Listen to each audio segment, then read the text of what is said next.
Good evening and welcome to the City of Topeka Planning Commission meeting. We are a commission appointed by the mayor and city council to plan for the orderly growth and development of the community, to hold public hearings, and to make recommendations to the governing body on planning items. Please note that the governing body rules state that the public hearing for planning cases shall be conducted solely by the Planning Commission. No additional public hearings will be conducted by the governing body. Tonight's cases are tentatively scheduled to be heard by the governing body next month. Agendas can be found at topeka.gov. Some of tonight's cases involve public hearings. For those cases, the procedures are as follows. First, planning department staff will summarize the case. Next, we will hear from the applicant or their representatives. Then we will receive public testimony. Comments are limited to 4 minutes. For agenda items that do not involve public hearing, public comment is allowed, provided that the person has signed up on Topeka Speaks or has notified staff prior to 3 p.m. today. Comments are limited to 4 minutes. Finally, at the end of the regular business, the commission will entertain general comment regarding matters relating to commission business, provided that the person has signed up on Topeka Speaks or notified staff prior to 3 p.m. today. Comments are limited to 4 minutes. Colleen, can you take the roll, please? Yes, Mr. Lawley. Here. Ms. Nelson. Here. Ms. Haran. Here. Mr. Brooks. Here. Mr. Bowling. Here. Mr. Nager. Here. Ms. Pearson. Here. And Ms. Hannon. Here. And we have 8 commissioners present this evening for a quorum. Okay. We'll move on to approval of the minutes. I make a motion to approve the minutes. I'll second. All right, we'll move to the vote. Mr. Brooks.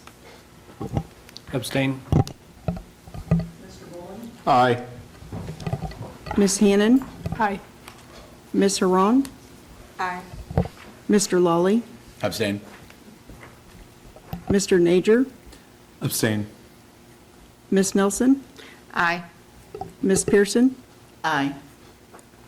And the vote passes, the minutes pass, 5-0-3. Okay. We'll move on to declaration of conflict of interest, ex parte communications by members of the commission. All right. Seeing that there's none, we'll move on to action items. The first action item is PUD 2605, Topeka Bible Church. Mike, we'll move to you. Yes, Topeka Bible Church is an application for rezoning, plan unit development zoning. Anne Marie Driver is the staff person that has written the staff report, and she'll be making a presentation on this item. Thank you. This is case number PUD 2605. It is an application and request to rezone property from R2 Single Family Dwelling District to PUD Plan Unit Development for R2 Single Family and O&I 2 Office and Institutional Uses. The property is located at 1135 Southwest College Avenue. The entire site comprises 3.66 acres. The current use contains a 131,000 square foot building that was constructed near 1914 and was used as a nursing home until the year 2000. In 2001, a portion of the building was repurposed for a church sanctuary and other religious accessory uses and has been used partially as a church since that time. This applicant, Topeka Bible Church, has requested to use approximately 35,532 square feet of the building that's currently vacant and not being used for a medical clinic, specifically prenatal and postnatal care. The overall character of the neighborhood is single-family dwellings. However, to the east, there's large institutional uses, which includes another sanctuary of Topeka Bible Church, parking lots used by Topeka Bible Church, and an elementary school. The surrounding zoning is R2 Single Family Dwelling District and M1 Two Family Dwelling District, but contains single-family dwellings to the northwest and south. The parking lots to the east have an existing conditional use permit. The property is located within the Elmhurst Neighborhood Planning Area. That plan was adopted in 2001. At that time, there was a proposal for medium-density residential, so the property was designated medium density. That proposal never materialized. So although this project isn't directly in alignment with the plan, it is in alignment with the new land use and growth management plan that encourages reuse and preservation of existing buildings.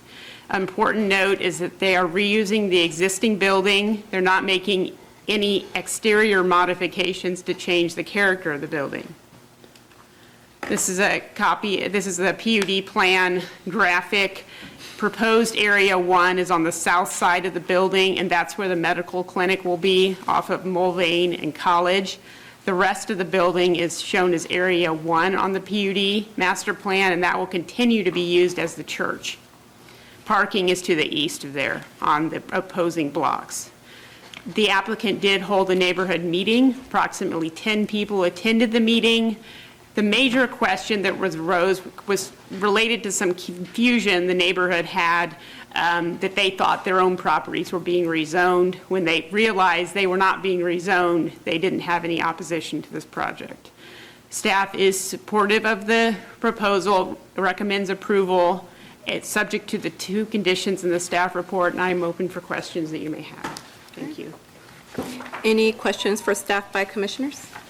Commissioner Pearson? I just have one question, and it's just really, I don't know the answer to it. Is this building on the register? No, it's not. Oh, okay. Thanks. Any other questions for staff? All right, we'll move on to the applicant presentation.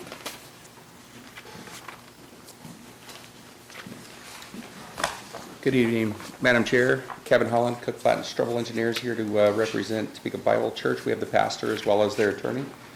And that can add any insight, answer any questions or whatnot. But I think a great project here in Topeka to reuse an existing facility, especially during off-peak hours that the facility is being used for right now. But here to entertain any questions. All right. Any questions for the applicant? So this will be some sort of clinic? Pre- and postnatal care. Will there be doctors housed at this clinic? There will be potential doctors as needed at this clinic. I don't quite know what that means. It means they'll have doctors available for at certain times of the week for basically prenatal care to come in and for women to come in that are pregnant and receive prenatal care and go through that. All right. So those doctors will have their practice primarily outside of this location? Potentially, we don't have a firm direction of who's going to come in and fill the space at this point, and the project's unfunded by the church at this point. But once those details are come in a perfect world, we'll have a Monday through Friday clinic at some point with staff available. But I don't believe the details are quite firmed up yet, just because we don't have that service provider signed on the dotted line yet. And then the total square footage of the building is 100-something thousand square feet? Correct, and this is 35. All right, 35. Is there an anticipated number of, I guess, clients? In reality, anytime between, I believe, the hours of 8 and 5, hopefully 30. We have car parking for 50, but so hopefully 50, but I think you have changeover and whatnot as well. So you typically in a clinic, you can think about an hour-long clinical visit and how many, they're going to have office space and this and that. But once it's up and running, the availability to provide 50 parking stalls, but I guess with crossover, that's probably more like 30 patients. All right. And then the patients, whenever they do come in for an appointment, are they going to be receiving health check-ins for themselves? Are they going to be receiving ultrasounds? What services are typical? I believe it's just, and sorry, I don't have quite the details, it's pre and postnatal care, but I think they're going to be getting health checks, make sure if they need whatever prescriptions, healthcare checks, or whatever it is, ultrasounds potentially. It's not going to be a birthing clinic per se, so that it's not going to be giving birth there, but it's more consultation on that pre and postnatal care. And for prenatal care, is that including any fertility issues, or is that post-conception, or? I believe it's, as at least we have in there, it's pre-care, which I would assume most likely post-conception. All right. Any services for things like miscarriages? From the mental health side, I guess, or I guess I'm not quite sure of the questioning. That whenever a woman goes through a miscarriage, there are certain health aspects that she needs treated. This is a health clinic. And I I'm just believe trying they to- do have post-birthing opportunities there. So I would assume that's potentially part of that. Again, I don't know that the details are completely ironed out because we don't have that provider signed up, but I would assume that falls under post-birth services. That helping someone through a miscarriage would be a post-birth service. I believe so. And then postnatal care, how old does the infant get? Like, is that a month, a year? I hate to use the term as needed, but I don't know for sure.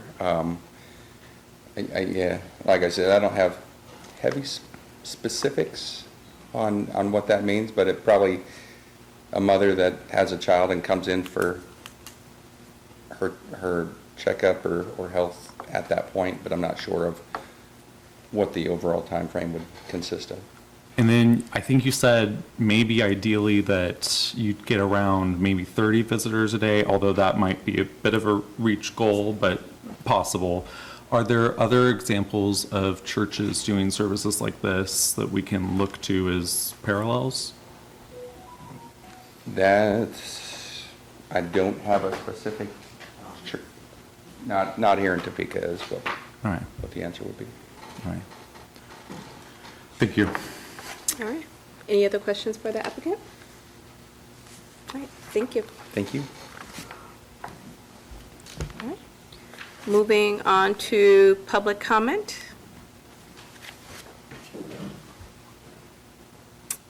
All right. We'll move to discussion by commissioners. Any discussion?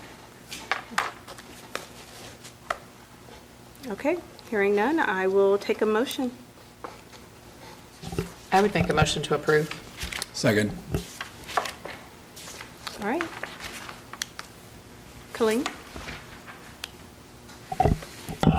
Okay, Mr. Brooks, Aye.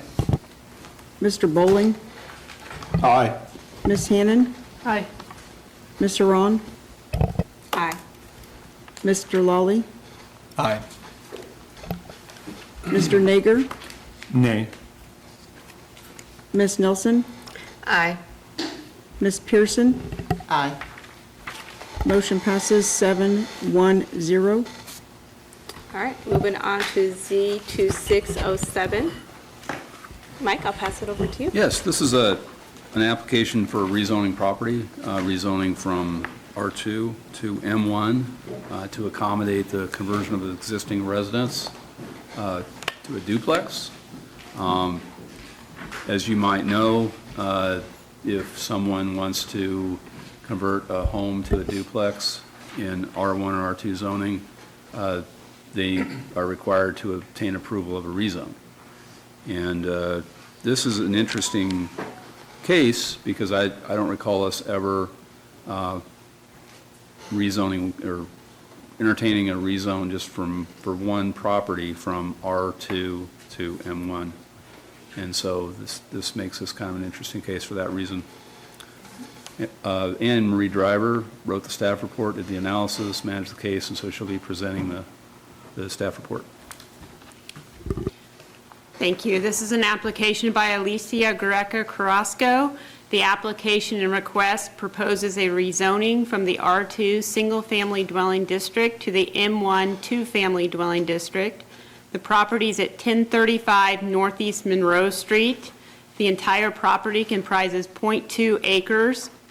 The existing use is a single-family house that is currently vacant and has been vacant for some time. Last it was used, when it was used, it was last used as a boarding house or a group home of some type for those with mental disabilities, is what we found. The building, though, has remained vacant for some time, at least since 2011 or longer. The proposed use is that of an upstairs-downstairs duplex. Here is the house. The applicants indicated no exterior changes will be made to modify the exterior of the house. There's an existing staircase attached to the side, which will be used to access the upper story unit. This is a single-family dwelling. The properties surrounding this property are single-family dwellings, and the area is zoned R2 single-family dwelling district. The property is within the historic North Topeka East neighborhood plan. The neighborhood plan designates this area for low-density traditional land uses. Proposed densities are at 5 to 7 dwelling units per acre.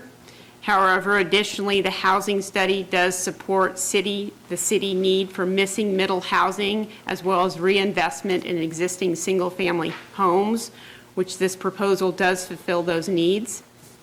An important note is the proposal does not alter the exterior character of the single-family dwelling building. As I mentioned, it uses an existing exterior staircase to access the second-floor unit.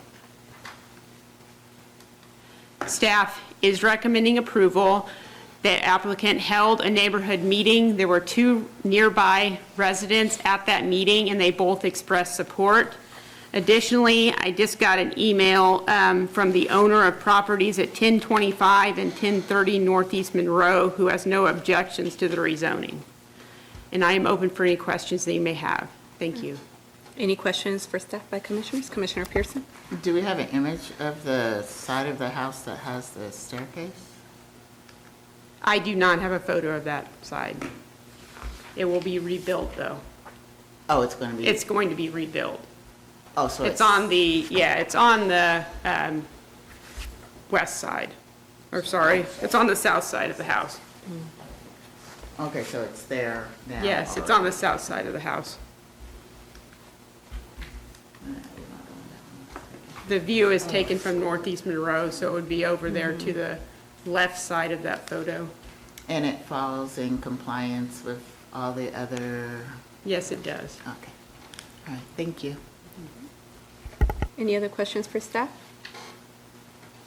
Commissioner Nigger? A little broader than this specific proposal, but this is the kind of thing that potentially could get moved through if the governing body approves the changes for duplexes and single-family zoning. Is that correct?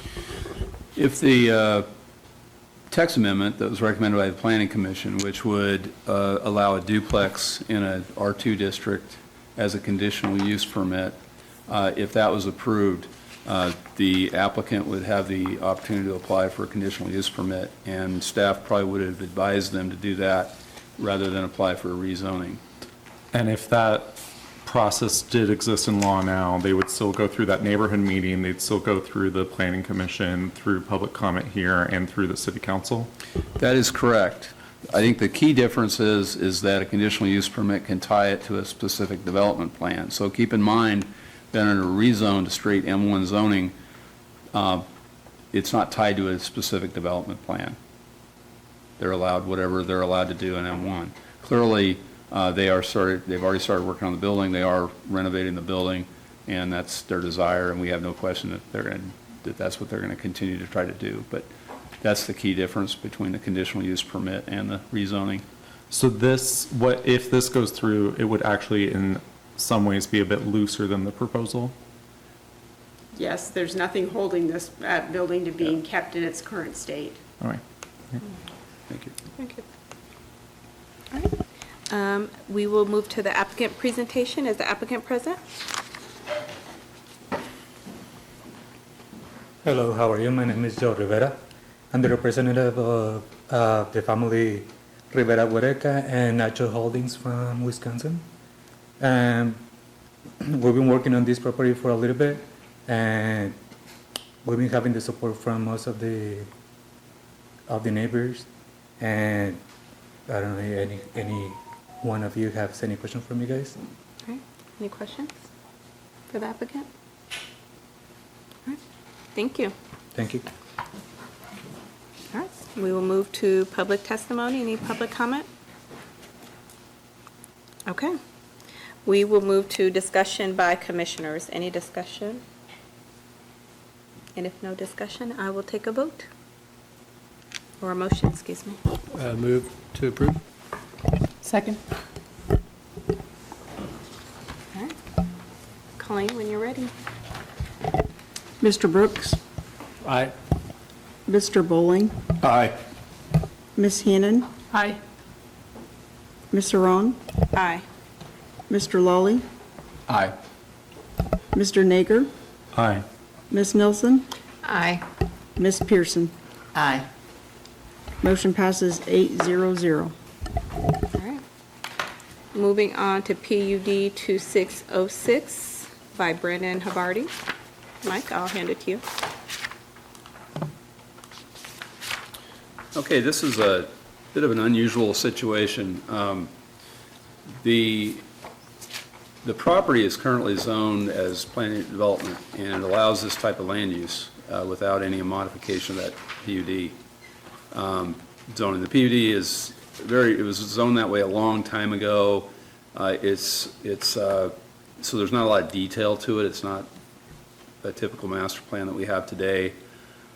But because they wanted to reduce the setback from what's required by the zoning, what's required on the side, in this case the east side, is 10 feet, the way to accomplish that is through an amendment to the PUD. The amendment itself, other than the variance issue, is really a minor issue. So this is going to be processed as a minor PUD amendment. It doesn't go through a full rezoning process because it's really pretty minor. But the Planning Commission is solely responsible or has sole authority over granting variances to setbacks as part of a PUD plan. In this case, it's not a variance that has to go to the Board of Zoning Appeals because it can be done by a PUD, and that's the simplest way to do it in this case. And so specifically, this is a request to reduce the building setback on the east property line from 10 feet to 8 feet. The required minimum building setbacks under C4 zoning are 25 feet front, 25 feet rear, 10 feet on an interior side, and 25 feet from the side adjoining a street right-of-way. The Planning Commission has the authority, as I mentioned before, to grant variances under the circumstances per section 18-190-080. This does not have to go to the governing body. The zoning code is very explicit in saying that you have sole authority over that decision. So, recommendation, staff's recommending approval. Much of the property is covered by the 100-year floodplain. So, in that map on the screen, that blue area is the 100-year floodplain. The red cross-hatched area is the floodway. The orange area is the 500-year floodplain, which is, there's no regulations associated with 500-year floodplain. There are with the 100-year floodplain. Building in the 100-year floodplain is not prohibited, but it does require elevation of the floor of the building, of the first floor of the building, and results in an unnecessary hardship to the owner. In some cases, they have to add fill. It's just a lot that has to be done, and the easier way of accomplishing this is by reducing the setback. The requested variance satisfies paragraph B in the code, because the full 10-foot building setback would impose a practical difficulty and be an undue hardship on the owner and developer. The 2-foot reduction in the setback is so minimal as to have no negative effect on the adjacent property owner or the general public. Go to the next slide. So the image on the left is without the variance. It says below 10-foot setback, but I noticed on the site plan it does say 12. Regardless, the 10-foot setback requires that it encroaches on the floodplain just enough that it requires that special construction requirement and a floodplain development permit. The image on the right shows what it would be like with the reduced setback. As you can see, it's hardly noticeable. And this gives you a better idea. So this is what the site looks like, at least looked like a year ago. The property is on the left, the adjacent property is on the right. It shows you where the property line is. So if this is approved, the new building will be built so it's 8 feet from that property line. That's an estimate of where the property line is, but I think that's fairly accurate. So one thing I didn't mention in it's in the report, but this is being done so the site can be redeveloped. It was a Denny's. Denny's is no longer there, obviously, and the developer who is here tonight is developing or working with a tire store that's a large company operating mostly in the western states to redevelop the site and put in a tire shop. And with that, I'll take any questions you have. Was the 10-foot there for traffic? I mean, why was that magic number there? It's been that way for a very long time, so I don't know where that number comes from. It's a pretty substantial setback, but that's what is required for all of the C districts, all the C commercial districts, is that 10-foot side setback. And if we do this amendment, does that amend everything that falls under this for everybody? No. Just this particular? It's just for this project. Okay. You're making a finding for that specific project. Okay. There is a motion, there's an explanation and a motion in this memo to you to help you make that finding, that decision. Commissioner Brooks? So trying to had it in my head one way, and now I'm thinking it might be different. But the setback area, is that just going to be grass, or is that going to be like a drive around? It's just going to be yard? I believe it's going to be just yard, turf. This Okay. site plan has not been approved in detail yet, but Okay. the way it's designed, all the loading is on the west side. And the Yeah. applicant is here, and he can answer Okay. that question, I'm sure. Sounds good. Thanks. Any other questions for staff? Do you happen to know how much fill was going to be required? I do not know the answer to that question. And then it looks like either option, there's also an encroachment on an easement for stormwater? Is that 16-foot public improvement easement? And it looks like it shows up on both site plans down in the southeast corner.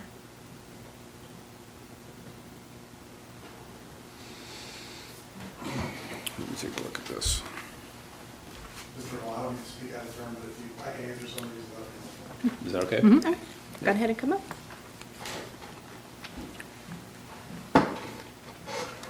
Appreciate everybody having me. Brandon Haverty.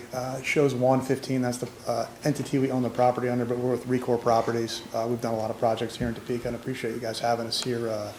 Here again is Mr. Hall and his thorough report.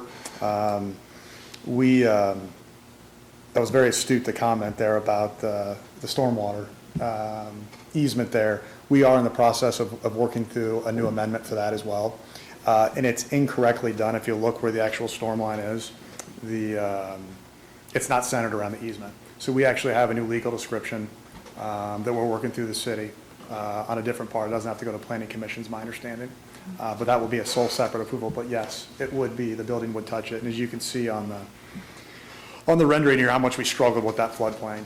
So it's kind of arbitrary how FEMA comes up with these on a site like this, and I think it's done from a very high aerial and how it works out, but because of this, where the floodplain comes on the south end, on the north end, we could not fit it in without going to the 8-foot on the side yard setback, and then we are gonna have to adjust that easement, but it's incorrect that easement is done. We're not asking for the stormwater to be moved at all, it just has to be centered, so if any other questions, I'd be open.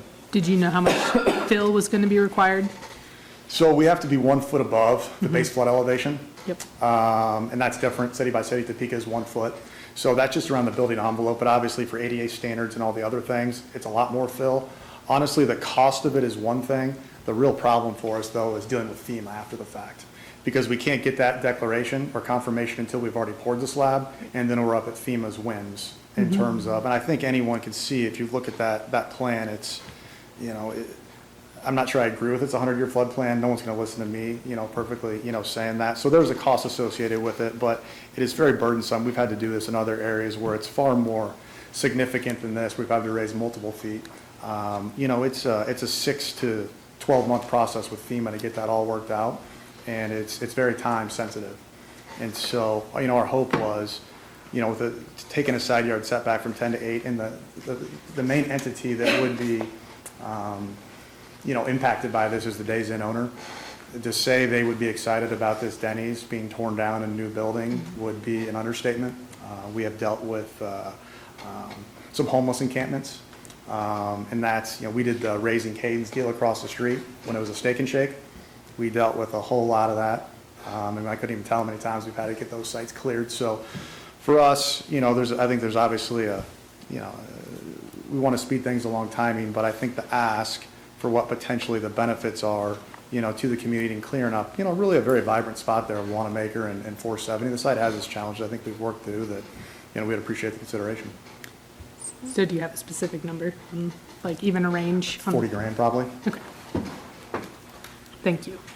Commissioner Brooks?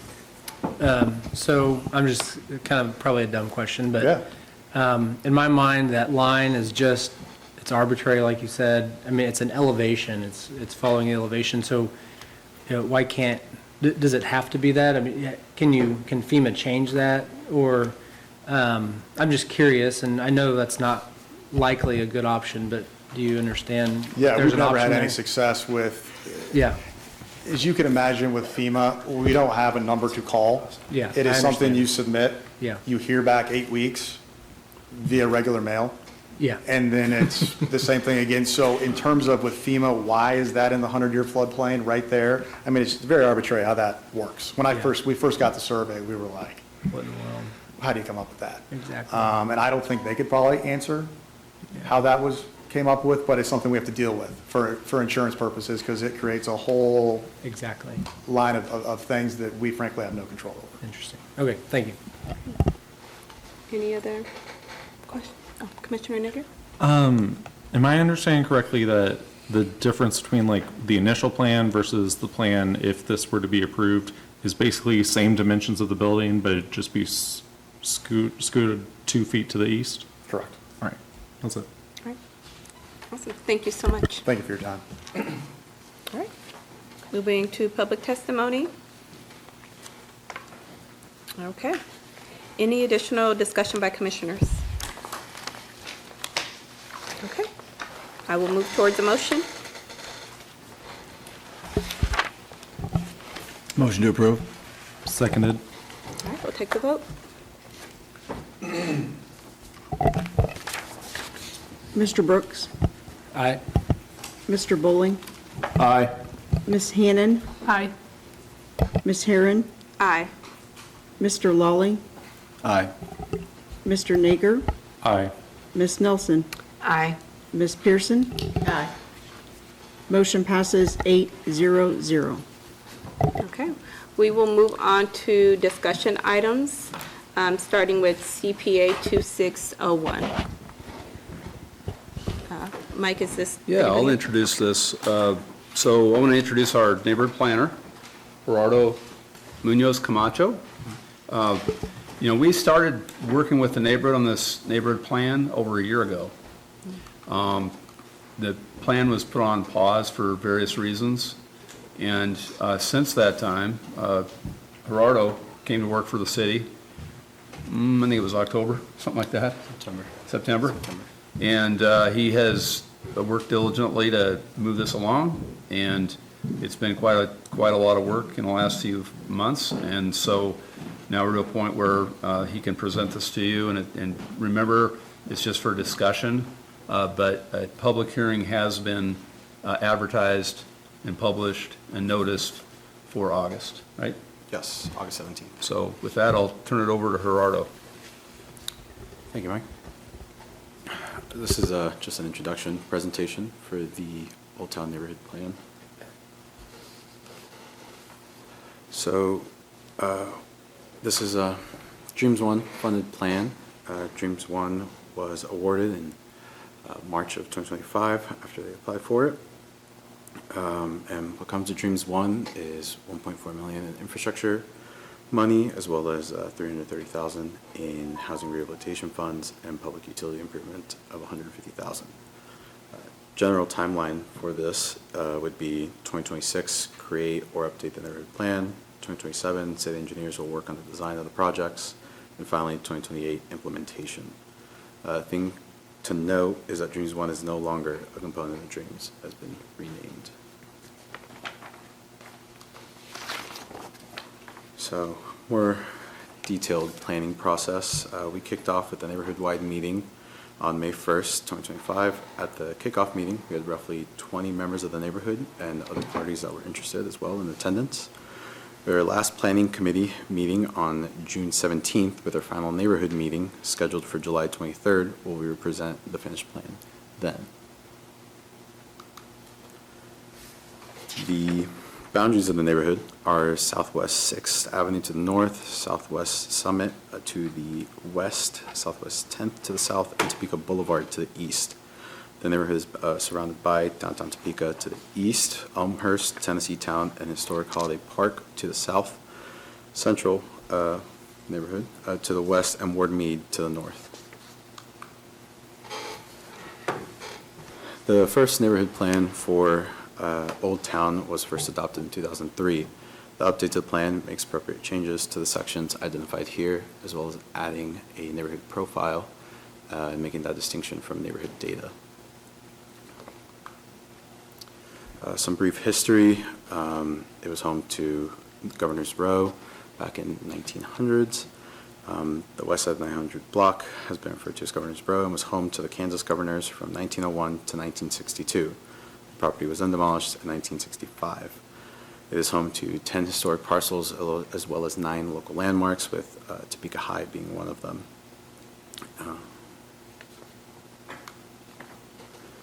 The 2023 Neighborhood Health Map has 3 block groups labeled there. The residential areas, the majority of the residential areas within the neighborhood are off in the middle and a little to the east in block group 5-1. The east side, most east side, is office and commercial with some multifamily uses. Between Summit and College Avenue, there's more residential uses as well. What you see is that we have a mixture of outpatient, intensive care, and at-risk. For the 2023 health map, we have 5 vital signs that go into the final health score. They are percent of persons below poverty, Part 1 crimes per 100, average residential property values, single-family home ownership, and boarded and unsafe structures. When we are looking at the vital signs, if you look at that likely had the largest impact are the number of persons below poverty, which affects 2 block groups, and the Part 1 crime. It should be noted that the poverty information came from the American Community Survey's 5-year estimates for the block groups, and that may explain some of the huge variation in numbers. The at-risk block group related to crime is near the hospital within Old Town. For these next 4 slides, we will be looking at the current conditions of housing, owner occupancy, crime, and infrastructure, where maps are included from the 2003 plan. That map will be shown as well. Average property values for single-family homes have increased in value by 123%. Currently, single-family homes make up 36% of all housing stock compared to 29% in 2003. Additionally, There was 1,800 deficiencies found in the neighborhood, but 65% of those were minor. At the time of collecting the data, 47% of all single-family residential properties were owner-occupied. This was a decrease of 14% from the 2003 plan, where the neighborhood was found to be at 61% owner-occupied. Part 1 crimes can be defined as murder, rape, robbery, aggravated assault, burglary, and theft.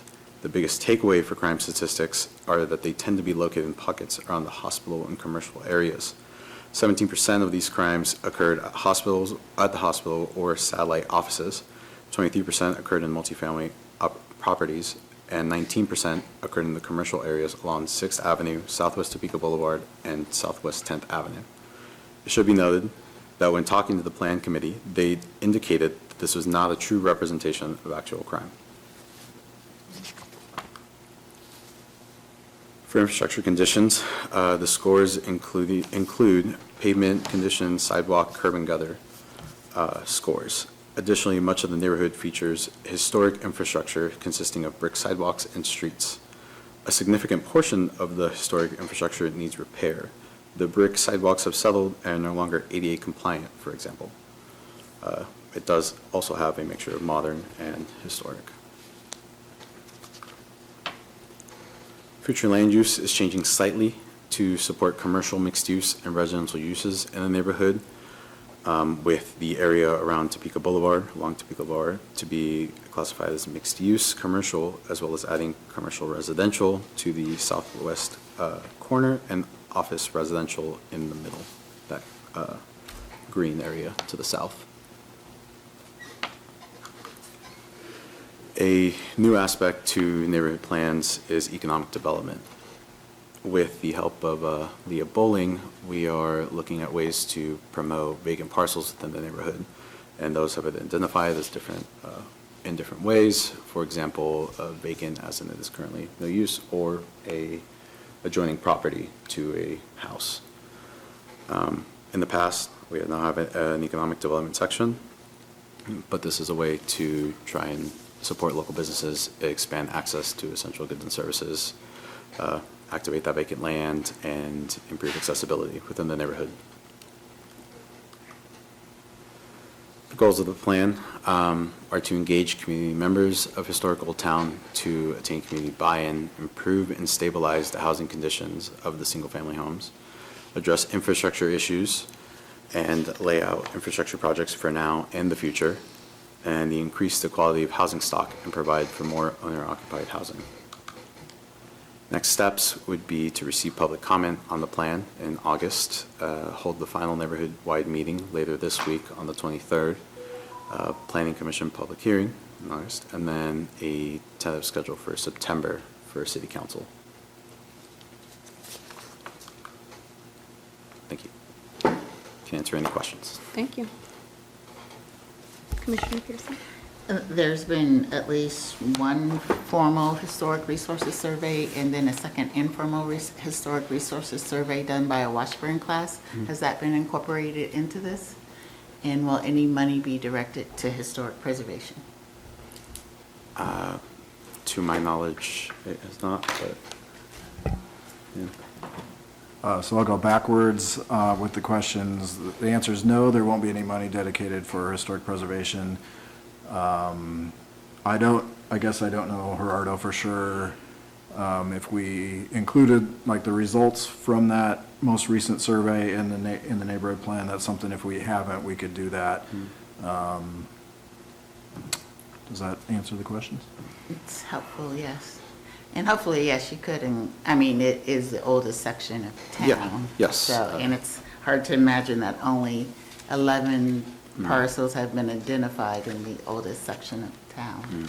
So I would hope that you could have something related to historic preservation within the plan. And you can use CBDG money directed toward historic preservation as well. Is something to consider, especially if you're trying to revitalize some of the housing and some of the buildings, historic tax credits. Right, yes. All right. Thank you. Any other discussion? I did have a question on the economic development piece. You all had mentioned providing opportunities to activate some of the vacant lots. Is some of that going to be in conjunction with the land bank, or is there a plan being put together around what that'll look like? I believe so. I am not as informed as Leah Bowling, our Economic Development Director, but from my understanding, yes, that is one of the aspects of the plan. Okay. All right, awesome. Thank you. All right, great job. We will. Thank you. Any other discussion before we move on to the next? We will move to text amendments to the zoning code, chapters 18.55 and 18.60.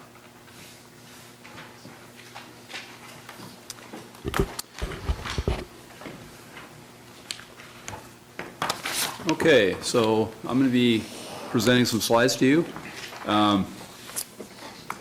on some text amendments, and I'll get to that in a minute. Okay, so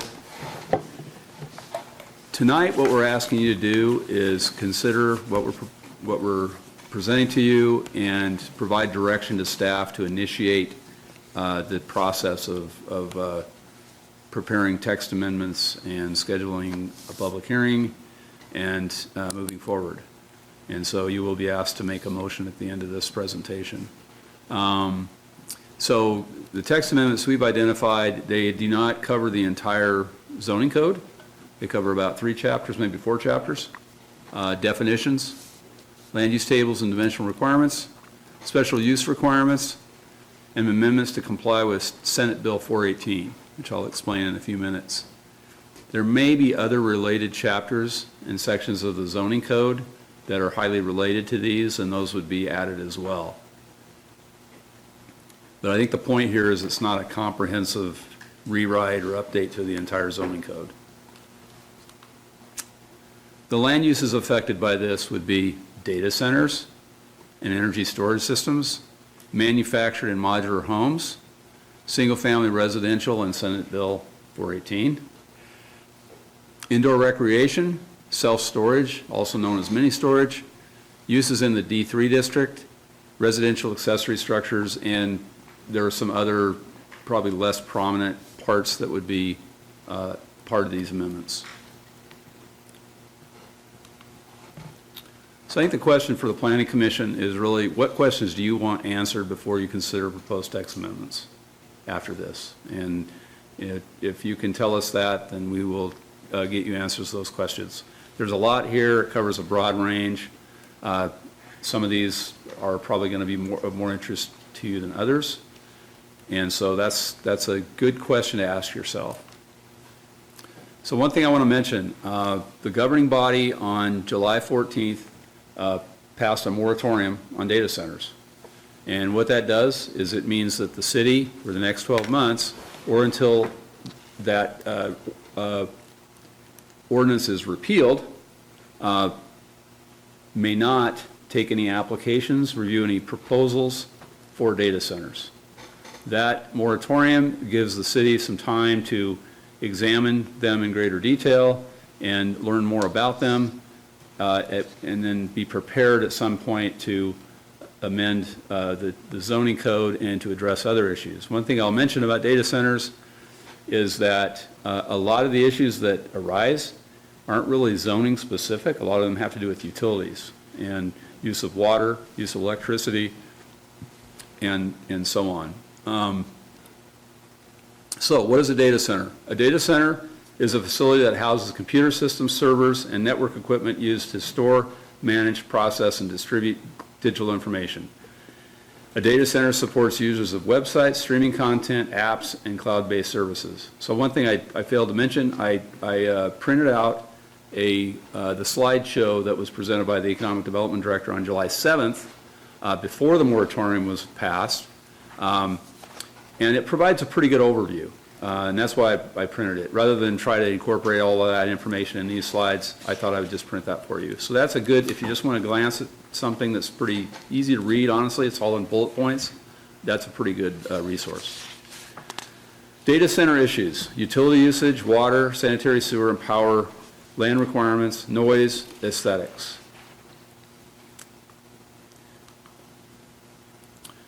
So one thing I'll mention about, I'll mention this later, I'll cover that later in a few minutes. So one thing that is kind of missing, it seems like, from a lot of the dialogue about data centers is there are a variety of sizes, scales, and purposes of data centers. A data center, by definition, could be a server room.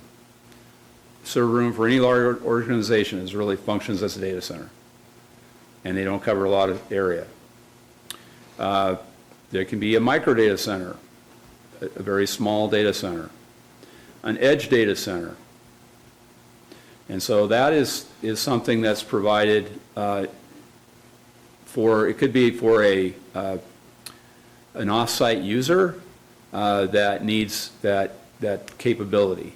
And what low latency means, if you don't know, I didn't know until probably 2 weeks ago, that just means it's quick. It provides quick service. So it's important in that case for the data center to be located close to the user.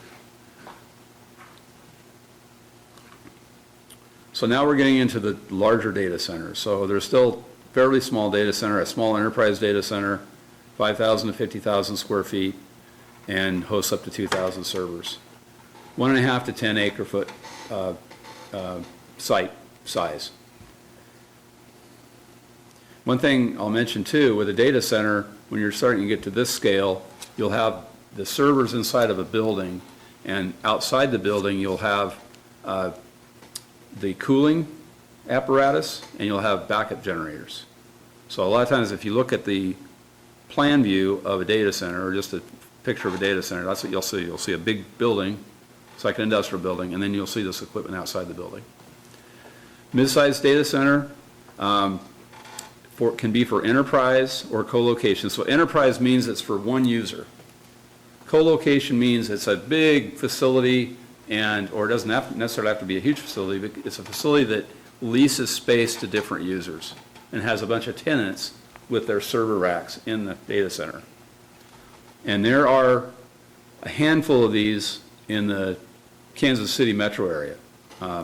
Handful, probably 5 or fewer. There may be more, but that's what I know. So these typically use 5 to 20 megawatts of power. Big energy user. Hyperscale data center is, in my opinion, or for what I've observed, the biggest concern is for hyperscale data centers. These are very large facilities, 500,000 square feet or greater, occupy 100 acres or more for buildings, cooling equipment, generators, 50 megawatts of power or more at their peak. Some of these are 3 million square feet. There can be 3 million square feet. There are some that are in the Midwest that are over 1 million square feet. And I'll show you a couple examples. Okay, so this is a small edge data center. This is at Papillion, Nebraska, which is a suburb of Omaha.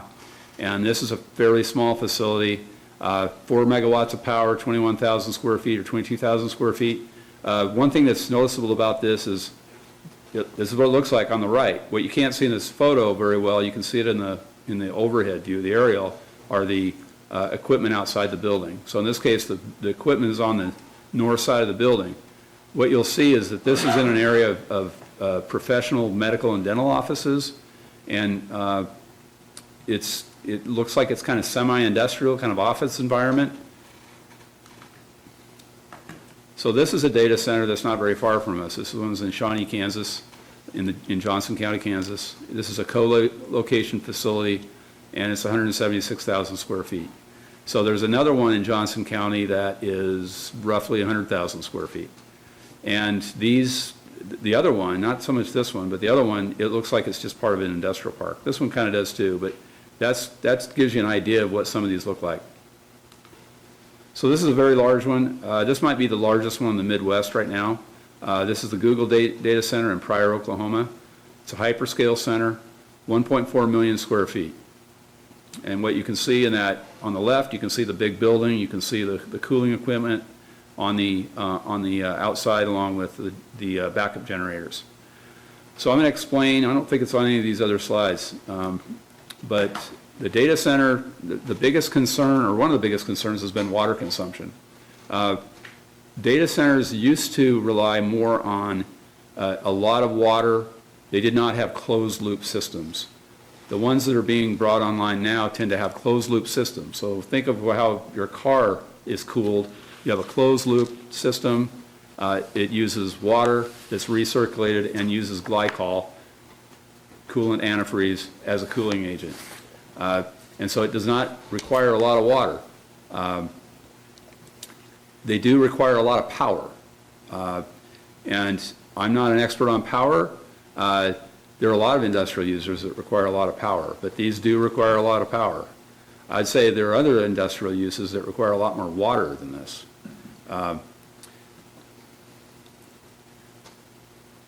And one thing I'll just emphasize again, we don't know all the answers right now. This is what we know today. This is what we're learning. I attended a planning summit put on by Kansas Municipal Utilities last week, and there was a lot of discussion about it, about different things. And what was kind of difficult was I heard things that sounded like they were conflicting. I wasn't quite sure. So wasn't able to parse out all the answers to things like how many high-paid employees are there per data center. The other thing about a data center, this is probably not hard to imagine, is they don't employ a lot of people. They also don't require a lot of truck traffic. If there is a concern, probably that's legitimate when it comes to zoning, it could be noise. We still don't know that much about how much noise the large ones put out. But noise can be regulated by decibel levels. It could be a little more complex than that. There are low-frequency noise, maybe that a decibel meter is not going to pick up. I'm not a noise expert, but these are some of the questions we need to answer. Okay, so along with this, related but not the same thing, is something called an energy storage system. An energy storage system is a facility that captures energy produced at one time and stores it for use at a later time. It includes but is not limited to electrochemical, which is a battery system, mechanical, thermochemical, or electromagnetic systems. This is Shawnee County's definition. So I have had somebody ask me about putting in a battery energy storage system. They were just asking questions. They didn't have a real project at the time, but I had never heard of it before. This was probably a year ago. It wasn't a real application or anything like that. It was just a phone call. But right now, we don't have anything in our code specifically about energy storage systems, just like we don't have anything specific about data centers. As you might know, and I failed to mention, Shawnee County adopted changes to their zoning code to include definitions for data centers and energy storage systems, and a requirement that those uses require a conditional use permit in light and heavy industrial districts. In their code that they adopted, their text amendment, they didn't make any distinction about size. It's just a data center requires a CUP, conditional use permit. So that's the end of the data center part of the presentation. And so I'd say if there are any questions or any comments about data centers, maybe now's a good time to ask those. We provided the opportunity for people to come and comment. I don't know if we have anybody signed up to do that on this tonight that registered to comment prior to the deadline, which is 3 o'clock. Did we? We didn't get anybody. So I think we have at least 1 or 2 people in the audience that are interested, have been following data centers, but I don't believe we have anybody here to comment. Any questions for staff? Yeah, I just have one which you've already kind of pointed out or alluded to, is that the definition has nothing to do with size, and it really is about the size of the center, because data centers have existed forever. My house, technically, according to this definition, is a data center. I mean, if the only descripting word in there is large, and it's not even defined. So will the ultimate definition include something about the size of the footprint? At this time, we really don't know. So one thing, I don't know if I mentioned this, but because of the moratorium, if you would have asked us 3 weeks ago or 2 weeks ago, we would have said we need to get the data centers and the energy storage systems as a part of this text amendment. It needs to happen right away. With the moratorium, we have a little more time to work through those issues. Yeah, and yes, the moratorium is a good thing. I guess still my question is, as we consider this process, will we look at the definition? Because that's really what's going to gatekeep this. Absolutely, we'll look at the definition. Absolutely. And to include size and some purposes in terms of how they're cooling, because they could be air-cooled, and that has nothing to do with water consumption at all, versus closed loop versus the other way. So there's several different things that could either somebody bring in a data center very easily, or are we going to have that criteria in the definition? I mean, right now, technically, the library is a data center, the museum is a data center, because of, there's no real descriptor about size. So one thing I'll just mention, I think Dan has some comment, but a lot of those uses you mentioned, they have a data center, but that's really an accessory use. It's not a primary use of the property. The definition doesn't. But and that's very typical. We have a lot of primary uses that we don't have separate definitions for accessory uses. We could get into that. I think at this point, we don't know. It's kind of open, right? Yeah, I guess you asked what we wanted to see by the end of this, so. Yeah, right. Yeah. That's Yes, all I Dan. was gonna say, is, Yeah. yeah, provide your comments, please. Yeah. Yeah. I think that was my primary comment. That was my biggest concern when I looked at the memorandum. is I have a that the question. Definition. Do we know that some of these other, I mean, a lot of times when things like this happen, there are consultants involved that know a lot more about the unintended consequences or what can happen or not happen. Do we know if Johnson County or Pryor, which is out in eastern Oklahoma, where they had consultants that answered the questions, you know, there's going to be boogeyman questions, there's going to be real technical questions. It seems to me like none of us in this room are experts on data centers. It seems like there should be, I would assume, people out there that are more neutral, that can answer questions like this and tell us what to look out for. Because how do we know how to write amendments if we don't know the technical details of all that's involved with the process? I think that's a fair comment. Something we'll have to consider and possibly report to the governing body. One thing I'll mention is Emporia is going through this right now. Emporia, I don't know if they used a consultant. What they did is they created an overlay district and they rezoned an area as kind of like part of an industrial park, or an industrial park as part of this overlay district specifically for data centers. I don't know if they used a consultant. Wichita has done some research. There's a white paper that's on Wichita City website. I read it a while ago. I can't remember if it was done by a consultant or staff. But I would presume there are consultants out there. There are certainly consultants to the data center developers.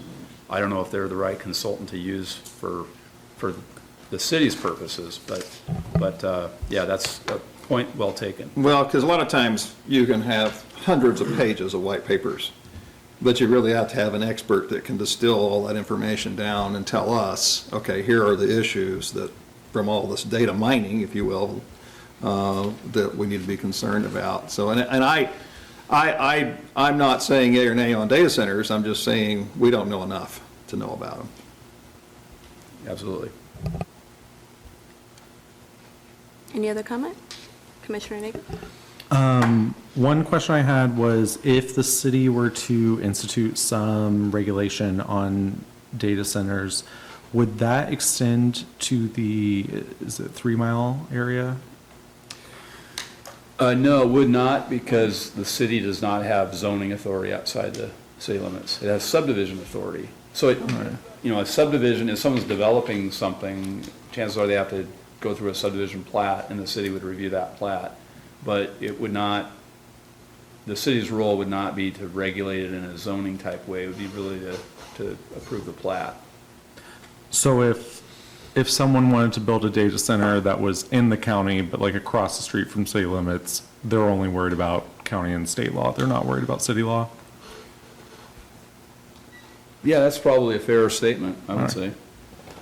Yeah, a developer can ask the county for whatever approval if they're within the county.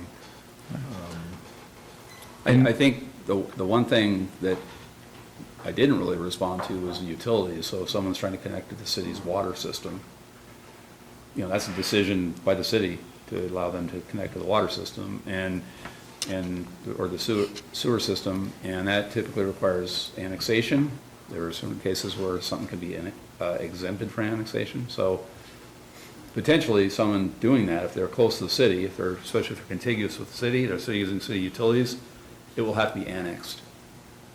And then all the city's regulations would apply.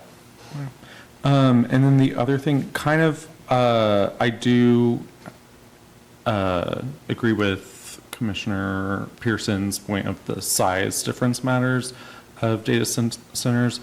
I wonder if, with the primary concerns I'm hearing about are noise, water, and electricity, if size of data centers might, I have no idea, but if there's some way to define it, not just by square footage, but maybe by how much water usage it does, how much electricity usage it does.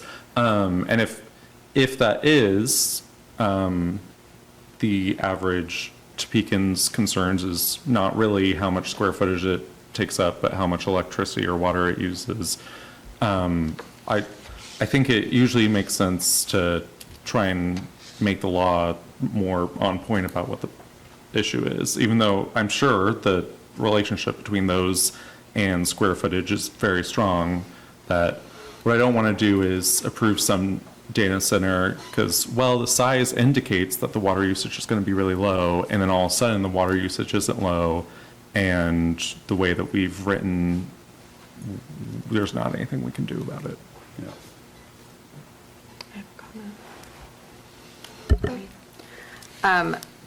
I appreciate that we're getting a jump on this before we can actually move forward citywide. So thank you to staff. I think anytime you're going to put a factory anywhere, and in a sense, a data center is a type of factory. Let's be honest. We all love these. We all walk around with them. We never put them down. If we're going to keep these, we're going to need something like this. It goes somewhere. It has to go somewhere. Your data comes from somewhere. Your storage comes from somewhere. Any factory or any large building that goes up is going to have noise. We've found ways around that. You have shrubs you can put up. There are walls you can put up. There's many things we can put up to help with the noise. The water usage, look at some of the larger plants around town. They probably are using more water than even a large data center is going to use. The utilities, that's really the utilities department to tell us, hey, we can support this. You know what? No, we can't. One or the other. But that's not, like you said, you're not an expert in the utilities. Neither am I, nor do I want to be. But all these things, I understand that they factor in. However, I also feel that, maybe China is loving the fact that none of us want these data centers around our areas. And like I said, this information is being housed somewhere. I don't necessarily think that we need to throw the idea away. I think we need to do some more research, like you guys have already said would probably be done. I just don't think that we know enough. But at the same time, I don't think that us as citizens are doing enough actual research. I think we're jumping on the social media bandwagons and not really reading into it. But I have done the research, and it's really not as bad.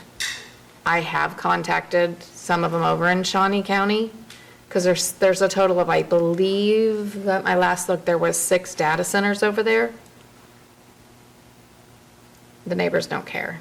The neighbors aren't complaining about the noise. They're not complaining about the utility usage. They're not complaining about the water usage, because all the research was done ahead of time before everything was done. So again, I appreciate you guys asking us what we're looking for, but I think that we need to do our own research and not, jump on the bandwagons. And I think we'll find that the research is out there. And it's not all negative. It's really not. So again, staff, thank you for looking into this. Okay, thank you. Commissioner Brooks? So I'm probably pro data center, just to throw that out there, in this, in a very similar sense that Commissioner Nelson shared. And yeah, and I know it's a hot topic and all those things, but my concern is that there's a lot of misinformation. So that's obviously what we're trying to get to, is what's the right information. So just thinking about from the city's perspective, you know, the power usage is not the city's problem. That's Evergy's problem, in my mind. So that's really, as long as they provide the power, you know, that has to get worked out. Evergy still has to provide power to our houses. If that doesn't happen, that's a bigger problem. But I don't think Evergy's going to do that. I think the noise is something that can be managed, but the water, I think, is important to manage. Because if it is a open loop system, it's going to use a lot of water. And my concern would be that the city's utilities system would not be able to handle that. And so you overrun the system and all of a sudden you're affecting the neighborhoods. And so I would, back to Commissioner Nager's comment about, you know, we're talking about a potentially massive use of a utility in the city. And so from a planning perspective, I feel like there's got to be some control over, someone can't just come in and take over you know, add 100% capacity to our systems. That negatively affects everybody else from a zoning perspective. It's a different way to view zoning, but it is a thing. So my question is there a way from a planning or zoning side of things, can the utility usage be discussed? So I believe if we were to process a conditional use permit, some of the findings that need to be made is that the infrastructure can handle the land use. We haven't dealt with that so much with the water, probably, but certainly with sewer and certainly with roads, transportation. So to me, that's a pretty standard thing, part of the process of reviewing it. To get into the technical side of it is probably a little bit outside of zoning. But if we're processing an application, like a conditional use permit or a planned unit development, we certainly get expert advice, technical advice from traffic engineers, for example. Exactly. I don't know why we couldn't from other utility providers. That is definitely something that goes into that. I think that's, at least in my mind, as I've processed through, you know, all of the, you know, talking points, in the city's best interest, you know, if you had a data center that didn't cause problems, that'd be great, right? We just have to manage the problems. And so, to me, the water is the big thing. And so, yeah, exactly, in the same way that you manage the traffic control issues, let an engineer review it, and, you know, they have to buy off on this system is going to be able to feed this data center and everybody else. And if that happens, that would make me feel a lot more comfortable. And I think that would make others feel a lot more comfortable also. I can tell you that any large industrial user, developer, when they meet with staff, they have a pre-application meeting, one of the big questions is, can you provide us the water we need?